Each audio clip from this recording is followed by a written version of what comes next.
이 세상을 살아가는 방식으로 본다면은 사람을 네 가지 부류로 나눌 수가 있습니다. 첫째는 채권자형 인간. 무슨 말일까요? 나는 모든 사람에게 받을 권리가 있다. 그런 생각, 그런 자세로 살아가는 것을 말하지요. 자, 예를 들자면은 어떤 자녀들은 부모님은 나에게 당연히 베풀어 주셔야 한다. 이렇게 생각합니다. 아니, 나를 낳아주셨으니 내가 뭐 이 세상에 오고 싶어 왔나? 나를 낳아주셨으니 당연히 나를 돌봐주셔야 하고 공부시키는 것 당연하고 뭐 유산 물려주는 것 당연하다. 그래서 요즘 부모에게 그렇지 못할 바에야 왜 나를 낳아서 이렇게 고생시키느냐 뭐 이렇게 말이지요. 대드는 해류나들도 뭐 가끔 우리가 봅니다. 직장 생활도 그렇습니다. 내가 수고한 것에 대해서 나는 당연히 보수를 받아야 된다. 그런 마음을 가지고는 이제 뭐 고마울 것이 없지요. 기쁠 것도 없습니다. 오히려 수고에 비하면 내가 지금 적게 받는 것은 아닌가. 그렇게 마음 생각 들고요. 그런 마음이 편치 못하고요. 이렇게 채권자형으로 사는 사람. 두 번째는 독립형으로 사는 사람이 있습니다. 뭐 치사하게 내가 뭐 누구로부터 뭐 받을 것도 아니고 뭐 줄 것도 아니고 뭐 너는 너, 나는 나. 다른 사람의 입장, 다른 사람의 마음 별로 이렇게 고려하지 않습니다. 그저 나하고 싶은 대로 내가 행하고 그 대신 남한테 폐는 안 끼치고 그러니 나에게 간섭하지 말아라. 뭐 자신만만하지만은 좀 이기적이기도 하지요. 반사회적이기도 합니다. 세 번째는 어떤 무리가 있을까요? 윤리형으로 사는 분들.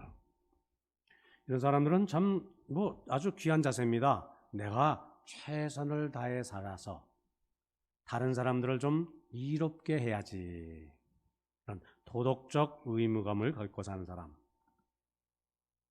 근데 이런 도덕적인 의무감이 좀 지나치게 되면은 여기에 사실 큰 문제가 있습니다. 왜? 사람이 자만심에 빠지게 되고요. 교만에 빠지게 됩니다. 남의 위에 자리 잡습니다. 사회가 이렇게 어두운 까닭을 뭐예요? 나를 제외한 다른 사람들이 윤리적으로 잘못된 까닭이다. 자기를 제외한 다른 사람들은 다 문제가 많다는 것이죠. 바르게 살지 못한다는 겁니다. 그래서 항상 바르게 사는 것 같지만은 실제로는 남을 판단하고 남을 정죄, 비판하면서 살아갑니다. 넷째, 채무자로 살아가는 자세. 나는 빚진 자로 살고 있다. 부모님으로부터, 형제들로부터, 친구들로부터, 스승으로부터, 뭐 이렇게 많은 사람으로부터, 그리고 무엇보다 하나님으로부터 나는 빚진 자다. 이런 생각을, 자세를 가지고 살아갑니다. 사실 우리 돌이켜보면요, 다 모든 것이 남으로부터 받은 것이에요. 진정한 의미에서 우리가 깊이 생각하면은 내 것이라는 사실 없습니다. 그리고 모두 남에게 다 돌려주어야 합니다. 이미 받은 것도 다 갚기에는 나의 일생이 너무나 짧다. 이런 자세로 살아가는 것을 말하지요. 제 친구 하나가 미국에 가서 명문대학에 아주 정말 열심히 해서 박사학위를 땄습니다. 그리고 또 명문대학, 우리도 알고 있는 그 이름을 알고 있는 명문대학 교수까지 됐습니다. 참 귀하고 힘든 자리인데요. 모두들 칭찬하고 부러워했는데요. 근데 어느 날 이 친구가 그 좋은 자리를 다 정리하고 귀국을 했습니다. 왜 그 좋은 조건을 버리고 귀국했느냐? 이런 질문에 이렇게 대답을 합니다. 나는 그동안 하나님께 그리고 우리나라에 참 너무나 많은 빚을 지고 살았어. 근데 그것을 갚지 않은 채 그저 내 자신 편안히 살자니 마음이 무거워서, 마음이 괴로워서 그래서 돌아왔지. 이렇게 대답을 하더라고요. 사실 우리가 얼마나 많은 사랑의 빚을 지고 살고 있는지 몰라요. 무엇 하나 처음부터 내 것인 것은 없습니다. 지금 내가 누리는 것, 내가 소유하고 즐기는 것, 이 모든 것 다 어떻게? 부모님으로부터, 세상으로부터, 무엇보다도 하나님으로부터 받은 것이지요. 이것을 알고 이것을 깨달으며 사는 사람, 사실 그 사람이 행복한 사람입니다. 한 아이가 있었어요. 심부름 잘하면 엄마가 칭찬해주고요, 용돈도 주고요. 그런데 엄마가 어느 때서부터인가 자기 수고에 대해서 보상을 안 해줘요. 편지 썼습니다. 엄마는 어째 내가 심부름을 해도 칭찬을 안 해줍니까? 내가 잘한 일을 왜 알아주지 않습니까? 나는 몹시 섭섭합니다. 그 편지를 받은 엄마가 즉각 답장을 썼습니다. 나도 너한테 참 섭섭한 것이 많구나. 내가 10달 동안 내 뱃속에서 너를 키웠고, 너를 낳아서는 내 품 안에서 젖먹을 키웠고, 그리고 학교 보내고 도시락 싸주냐 애를 쓰지만은 너는 왜 나를 알아주지 않니? 나는 분명히 모든 것을 너에게 공짜로 해주었단다. 이 답장을 읽은 아이는 엄마 앞에서 잘못했다고 사과를 했더랍니다. 자, 우리 성도님들은 어떻습니까? 나의 신앙의 자세는 어떻습니까? 이 어린아이와 같이 채권자가 되어서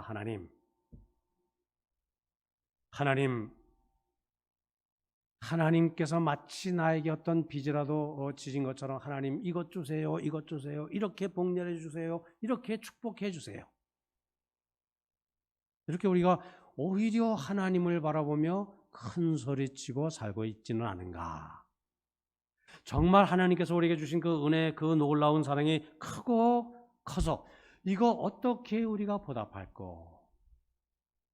어떻게 응답을 할까? 이렇게 성숙한 모습으로 과연 나는 빚진 자세로 살고 있는가? 둘 중에 어느 쪽? 내가 어떤 신앙의 자세로 살고 있는가? 돌이켜볼 필요가 있지요. 우리 신앙에는 두 가지 신분이 있어요. 하나는 어떤 신분입니까?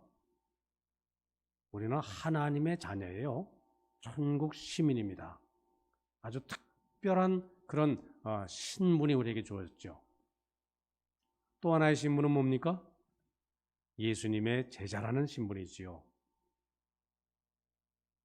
자, 하나님은 은혜로 값없이 나를 선택하셨고요. 나에게 믿음을 주셨고요. 하나님의 은혜 품 안에서 살게 하셨고요. 하나님의 자녀로 삼으셨습니다.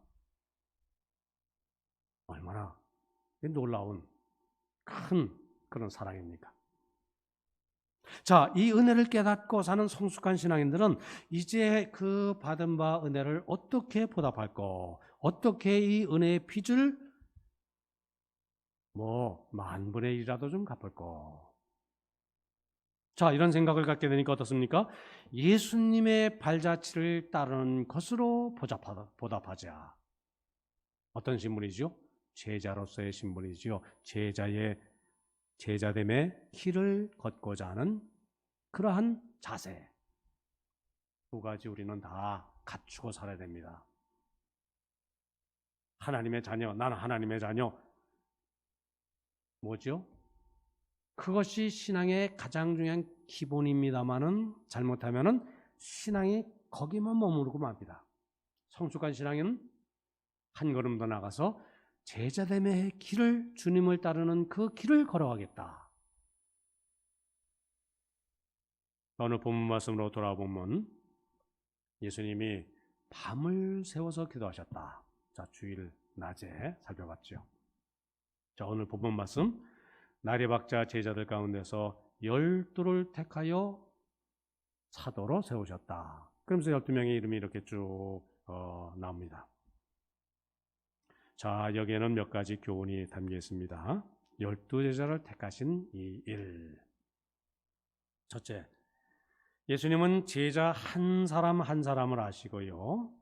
그 성품, 장점 뭐 다 아시고요. 그 개개인의 특성 그걸 다 귀히 여기셨습니다. 12제자를 한 사람 한 사람 아시고 부르신 예수님. 그 예수님은 오늘 우리 한 사람 한 사람을 또한 부르고 계신 줄 믿습니다. 자, 이제 우리 이렇게 수요 저녁 예배에 모여서 예배 드립니다. 하나님이, 예수님이 우리를 보실 때 어떻게? 우리를 무리로 보시는 것이 아닙니다. 한 집단으로 보시는 것이 아닙니다. 한 사람 한 사람을 보시는 것이지요. 주님 앞에서는 한 사람 한 사람이 귀합니다. 나 하나하나의 소중함을 아시는 주님. 이 세상에 아무리 많은 사람들이 있어도, 아무리 세상에 잘난 아이들이 많아도, 부모님은요, 그 많은 학교에 많은 아이들이 있고, 예를 들어서 군대에, 훈련소에 많은 군인들이 있어서 이제 그 퇴소식을 한다 할지라도 내 아들이 어디 있는지 금방 합니다. 모르는 분 없습니다. 심승도 그렇다고 그러지요. 우리가 보기에는 다 그놈인 것 같지요. 그런데 어미는 자기 자식을 틀림없이 기억한다고 그래요. 그게 모양으로 그런 건지 냄새로 그런 건지 어떤 또 다른 어떤 특별한 감각 기관이 있는지 우리는 모르지만 창조주 하나님께서는 수많은 사람들 가운데 지금은 70억이 넘는 인구가 이 지구 위에 살고 있지요. 수천 년 인류의 역사를 보면은 얼마나 많은 사람들이 이 세상에 태어나고 살다가 그렇게 존재했습니까? 그럼에도 불구하고 이 세상은 나 혼자 존재하는 것처럼 하나님은 나를 아시고 나를 사랑하시고, 파스칼이 그렇게 표현했지요. 아브라함의 하나님, 야곱의 하나님, 아브라함의 하나님, 이삭의 하나님, 야곱의 하나님. 그 하나님이 바로 나의 하나님이 되신다. 이 얼마나 놀라운 사실이냐. 기쁨이 차고 넘쳐서 그런 고백을 합니다. 나는 하나님 앞에 특별한 존재입니다. 예수님은 나를 아십니다. 나 한 사람, 나의 인격, 나라는 인격, 나의 성품, 나의 아픔, 나의 기도의 제목, 나의 상처, 나의 눈물. 예수님은 12제자를 한 사람 한 사람 부르셨어요. 그 이름이 나와 있죠.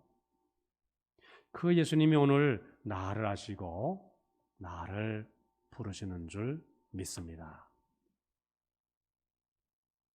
둘째, 예수님의 12제자들은 그저 좀 뭐 보면은 뭐 별 볼 일 없는 사람들이에요. 평범한 사람들이에요. 뭐 특별한 뭐 귀족 가문도 아니고요. 뭐 특별한 그런 뭐 부자도 아니고요. 뭐 특별히 학식이 높은 것도 아니고요. 물론 우리가 효과적으로 복음을 전하기 위해서는 때로는 재물도 좀 필요하지요. 학식도 필요하고요. 사회적인 그런 지위도 뭐 활용할 필요가 있어요. 근데 예수님 제자들은 그런 인간의 조건을 뭐 구비하지를 못했습니다. 이게 무슨 말일까요? 예수님은 제자들을 선택할 때에 그가 지금 무엇을 하고 있는 사람인가, 어떤 사람인가 이것을 묻지를 않으셨다는 것이지요. 그러니까 주님은 저 사람이 앞으로 무엇을 할 수 있는가, 그 미래의 가능성을 보셨다는 것입니다. 과거에 그가 어떤 사람이었나 이것을 보신 것이 아니고요. 앞으로 제자로서 무엇을 배우고 무엇을 해 나갈 수가 있는가, 그것을 보셨다는 말씀이지요. 항상 우리 신앙은요,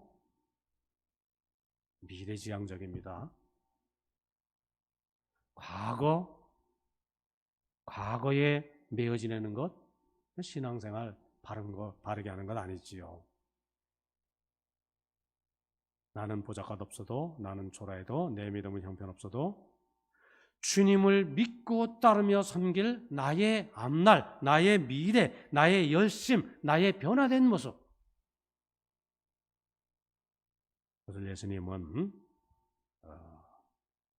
찾으시고 그것을 내 속에서 발견하시고자 하시는 것이지요.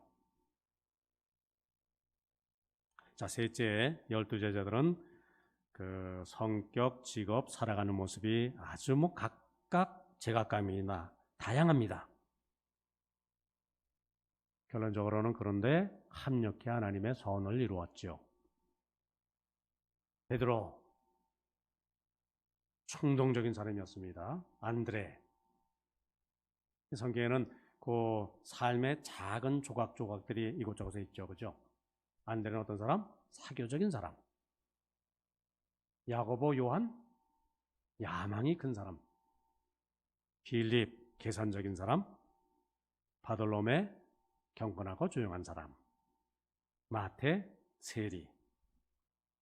도마, 합리적인 사람.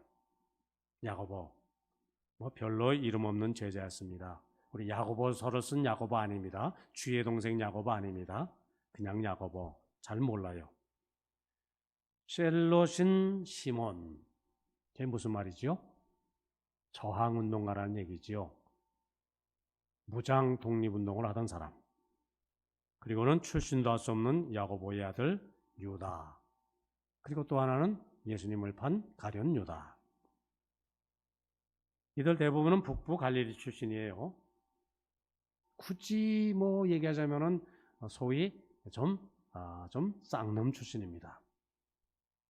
그런가 하면은 배신자 가룟 유다는 남부 출신이다. 가룟 사람 유다. 특별히 그 지역을 말합니다. 남부 출신. 아마 좀 신분이 좀 높았는지 모르지요.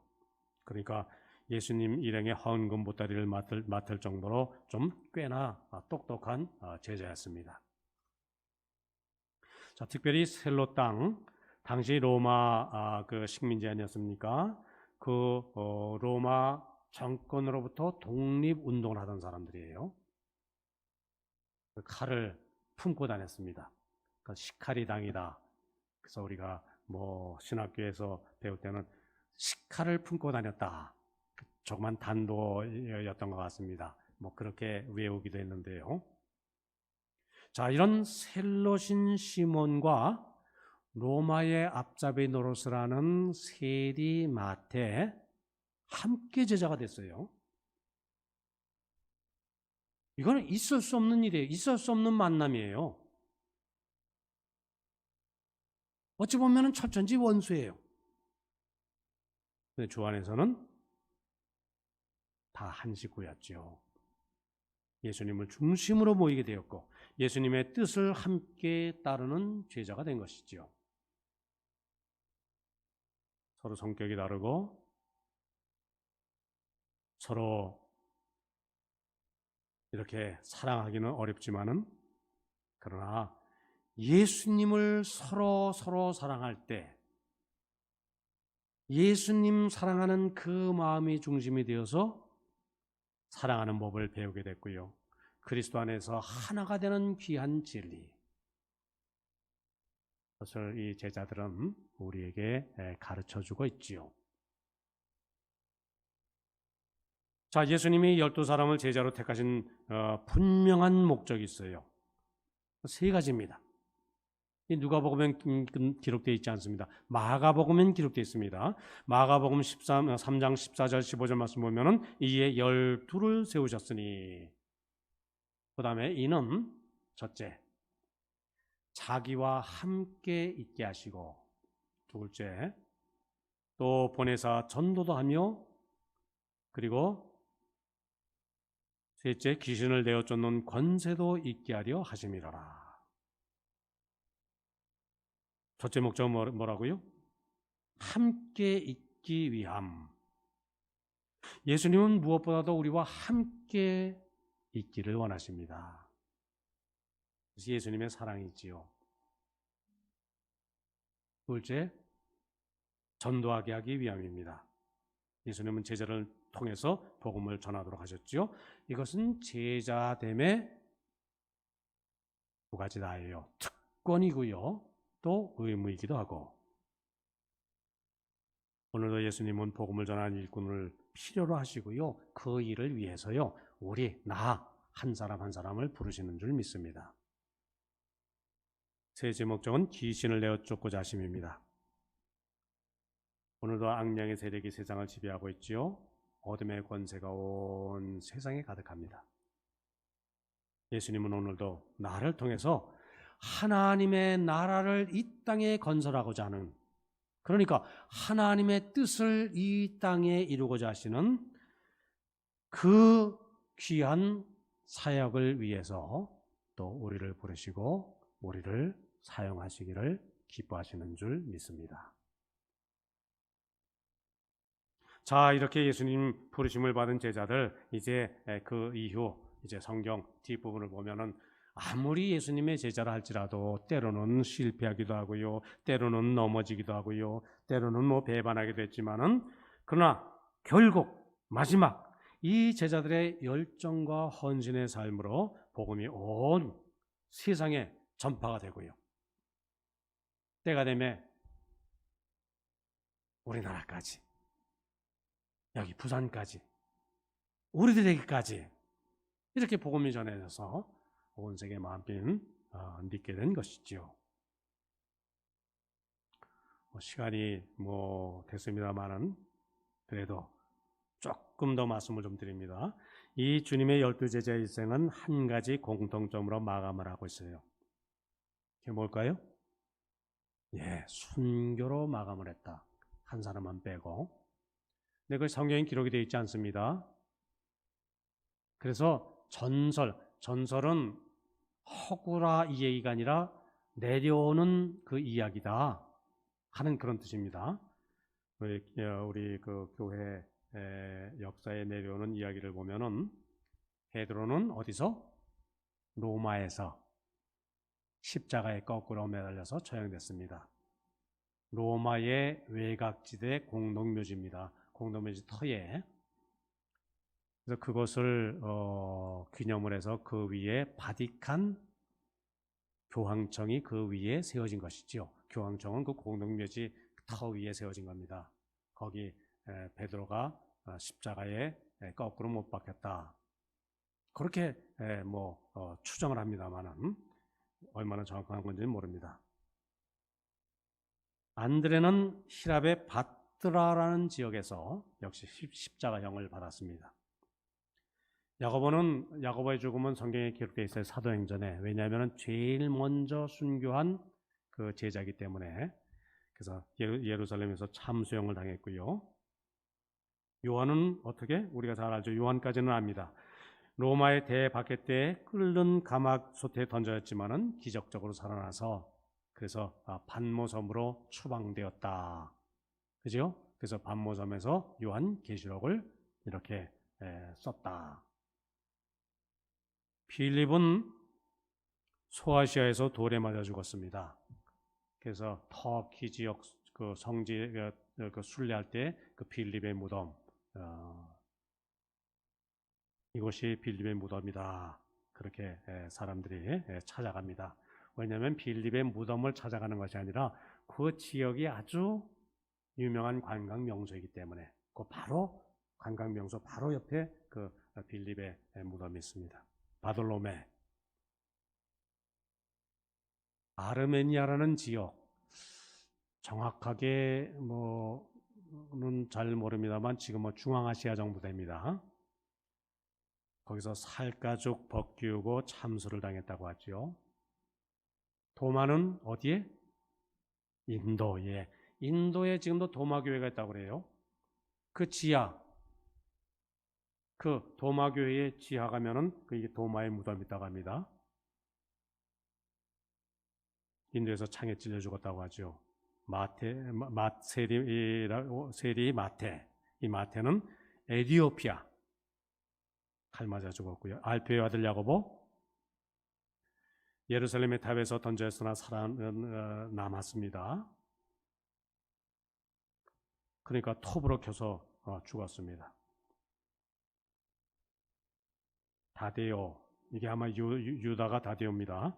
화살에 맞아 죽었고요. 셀로신 시몬은 페르시아에서 폭도들의 습격을 받아서 죽었고요. 뭐 이렇게 이 12제자의 고난, 또 순교, 또 그리고 그들이 흘린 피 때문에 복음이 전 세계로 전해질 수 있었다. 예수님의 말씀, 한 알의 밀알이 땅에 떨어져 썩지 아니하면 그대로 있고 썩으면은 거기서 많은 열매를 맺는지라. 그 말이 제자를 통해서 이루어진 것이죠.